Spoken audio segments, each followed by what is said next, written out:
Treyarch just gave us our first official DLC 4 map teasers for Cold War Zombies. They dropped a ton of info on us, our first look of the map. We're going to go through all of it in today's video. If you guys are new and would like to subscribe, I would greatly appreciate that. And be sure to drop a like on the video as well. Let's try to go for 500 likes. Very quickly, before we break all of this info down, I do want to mention the expected release date for Season 6 and the DLC 4 Zombies map is Thursday, October 7th. And it's kind of funny because in my video last night, we just talked about how we're expecting the marketing to begin a bit earlier this time around because they're doing a new Zombies map. With Season 5 Reloaded, we didn't have much of any marketing before the season came out, only a gameplay trailer a week earlier, a roadmap, and that was it. But we talked about last night, you guys were talking in the comment section, usually for round-based maps, we see teasers 2 to 3 weeks before the actual map releases. Today, of course, we got our first official teasers for this DLC 4 map, and that means we're going to have a little over 3 weeks of teasers, gameplay trailers, reveals.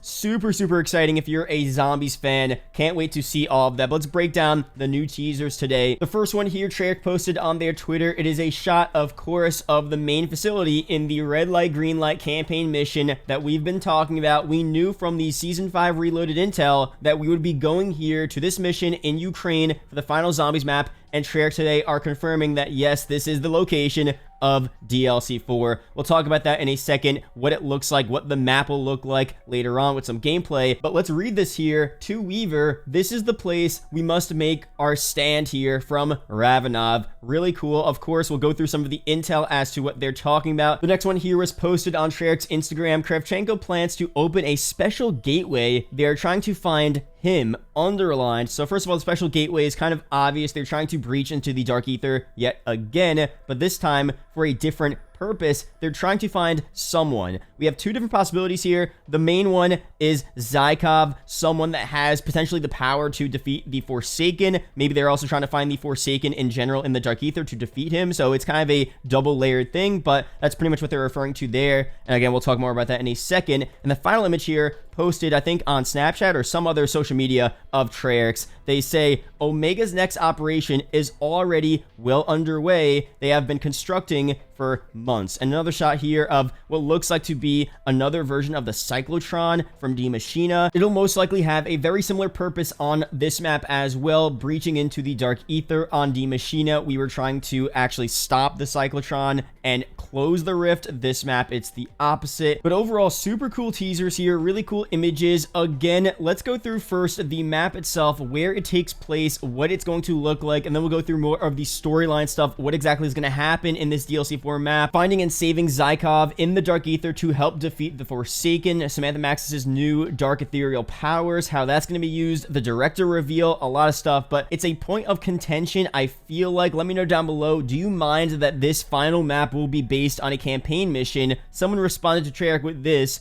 is literally an image from the campaign, and Kaljitsi responds with the same exact thing, but with a picture of Ascension, and he could have done this not just with Ascension, but so many other past iconic fan favorite zombie maps. It's not just the Cold War maps that are based off of the campaign missions in this game. Pretty much all of the past Treyarch zombie maps dating back to World at War have been based on the campaign missions in that game in some type of way, some more than others. Some just have some campaign assets, some have whole rooms and areas of the map from the campaign mission. So this time around, it's no different. I personally don't care. I think using campaign missions and repurposing them for a zombies vibe is really sick. This mission here, as you're going to see up on screen, as you've been seeing up on screen, is a really cool mission as well. You have the outside portion of the facility, really open area. You have the outside of the fence, a road that goes around the whole area. Super creepy and eerie vibes. Inside, pretty open space again. Seems like a cool preliminary area for a starting room of a map. In the next part of the mission, you go a bit inside. You could see some long corridors, high ceilings, really cool vibes here, different little offices. Definitely a really sick facility type zombies map. I mentioned in my recent video that this gives me some Ascension vibes. It just reminds me of an Eastern European, Russian, Ukrainian facility in the middle of a forest. If you get what I'm saying there, I like those vibes a lot. And don't hate me for this here, but this almost reminds me of the first Exo Zombies map, Outbreak, just in the facility, the long corridors. Something about it reminds me of that map. It might not be a bad thing because, of course, we're not getting exosuits in the final Zombies map, and a lot of you guys might actually have enjoyed Exo Zombies. I didn't personally, but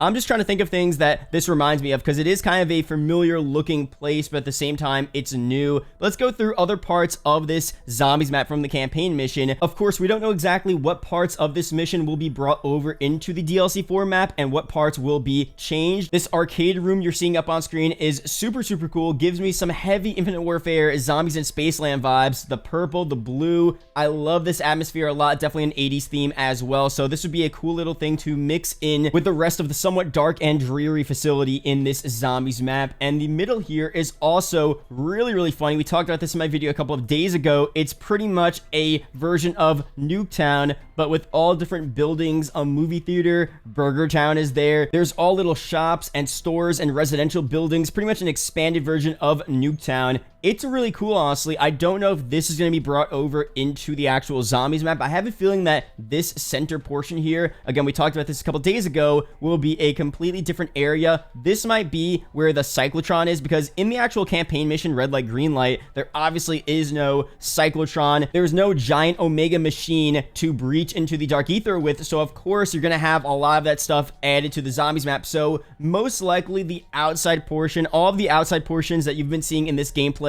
will be on the actual map, but inside the actual center of the facility will be completely different. But let me know down below, what parts of this mission do you want them to bring over in the zombies map? This center area here, I mean, it would be kind of cool if this was brought over exactly into DLC 4, but with a zombies theme. There could be blood everywhere. The buildings could be half torn down and destroyed. It could be a pretty cool vibe, and it could almost be like another version of Nuketown Remade, maybe an Alpha Omega vibe if you guys liked that map. So let me know down below how you feel about that, and what other parts of this mission do you want them to remake, because again, we're not so sure exactly how much of this mission will be seen exactly how it is in the zombies map. With Matterzx, it was a bit more. The Berlin Wall area, even the subway, very similar to things you saw in the campaign, even other multiplayer maps in Cold War. Firebase Z, the spawn room was brought over. The rest of the map was pretty much completely new for the most part, and D Machina was pretty much new as well. But definitely be sure to let me know down below. And this last part of the mission here, I do want to mention, almost also reminds me of one of the prior World War II zombie maps, the underground portion of the Final Reich. Maybe I'm thinking of another map as well, but it kind of reminds me of that underground facility. Pretty cool vibes there, honestly. I could still see this being a part of the DLC 4 map releasing very soon. Let's go through some of the intel here. What exactly is going to happen in this final DLC 4 zombies map? The first thing here I didn't talk about in my video yesterday, so I'll start with this first, and we'll go through a bunch of other intel about Kravchenko's plans to defeat the Forsaken. But first, here's some intel between Dr. Strauss and Carver. Carver, here to gloat, do a victory lap? Not sure I follow. Your outlandish theory has proved true, and I was one of your most vocal doubters. You were right. Your commander-in-chief, presiding over a Dark Ether army, the Forsaken. We both know me coming here to gloat would be a waste of time. So what then? Here to celebrate? Regretfully, I'm all out of champagne. Alright, I get it. You and me, we won't ever see eye to eye. I'm a man of war, you're a man of science. In World War II, my father fought for the Allies while you fought for the, and obviously he's referring to the World War II German soldiers, as Dr. Strauss was a part of the original Project End Station at D Machina. He says, how dare you? I never fought for anything more than my own research, and in turn, my whole life has been in the service of men like you who only want weapons, violence, annihilation. You got this all wrong. I'm trying to prevent annihilation. Because you have a bigger stick, nothing is learned through eradication. What about exploration? Your research was only possible because my teams protected yours. I'm not the provocateur, I'm the peacemaker, and that's what I'm trying to do right now, make peace. The Forsaken is coming. The way I see it, it's going to take your brains and my brawn to stop it. You're proposing an accord, a temporary ceasefire. We need to work together if we're going to stop this thing. I would be amenable to that. Surely you can pardon an old man for being stuck in his ways. You're not the only stubborn bastard in this office. I do fear, Major, that we are already too late. I've been studying the primordial energy from the versities. They are appearing more frequently, rapidly accelerating the terraforming process. So pretty much here again, these two guys at Requiem are at odds, but they're now going to come together to really figure out what is going on here. It really seems like Omega has a better grasp at what to do. Requiem, in the recent intel, as we talked about a couple of days ago, they were just discovering of Omega having this facility in Ukraine. They've had it there for several months now. They're definitely ahead. They definitely have more info potentially on Zykov. Now, the director coming into play might have a different take on this. He might have more info personally on what's going on here. So once we get more intel about the director specifically, what he knows about the situation, then it might be a bit different. Requiem might have some type of advantage here, but overall, this is such a big deal that people that are at odds in Requiem have to now force themselves to come together, because the Forsaken is definitely a greater evil than any sort of drama within Requiem. Now, some really interesting intel here about a theory that we've had and other people have had for a while now about Requiem using Samantha Maxis and her new dark ethereal powers to either fight Omega, maybe use them against the Forsaken. We really don't know as of yet, but here's the intel. This is all Weaver talking. Strike Team, I just wanted to reach out with some updates. First of all, Berlin, your time as Kravchenko's prisoner, you've shown courage and commitment even in the face of severe adversity. I couldn't have asked for more. Even though we face an uncertain enemy or enemies, I think we're approaching the end game here. Omega is still out there, and truthfully, we don't know what their next play is going to be. All we can be certain of is that Kravchenko's actions are becoming increasingly desperate, which we'll talk about more in a second.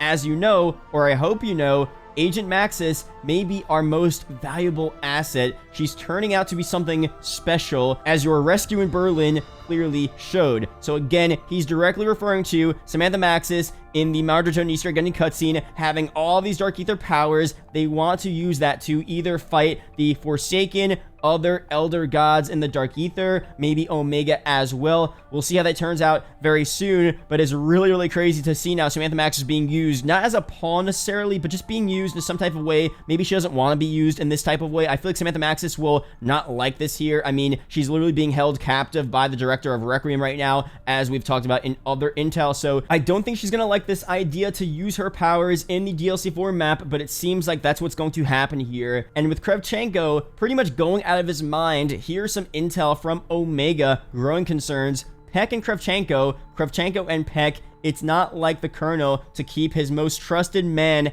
out of the loop. You were his protege, the son he never had. Where are you going with this? Kravchenko had made his intentions clear. Operatia Izbavitel cannot fail. If it does, the man will do whatever he must to ensure his own survival. His neck may escape the rope. What about ours? You have your concerns. Since Berlin, the Colonel has become reckless. The KGB's patience is growing thin. Should this fail, we will all pay the price. So there is a lot riding on Omega as well in this final map. If they don't actually defeat the Forsaken, or we don't help them defeat the Forsaken, it's going to be really bad for Omega, and especially Kravchenko, as the KGB is seeing what's going on here is just insane, and something has to happen here. He has to complete this mission here, which we're pretty sure right now is to get Zykov trapped in the Dark Ether and use him to help defeat the Forsaken also in the Dark Ether. Really crazy stuff here. Again, a lot going on, so we'll see how it all pans out in this final map. Now, moving away from zombies here, we have to talk about the sequel to Modern Warfare 2019 leaking out. Charlie Intel says this: breaking,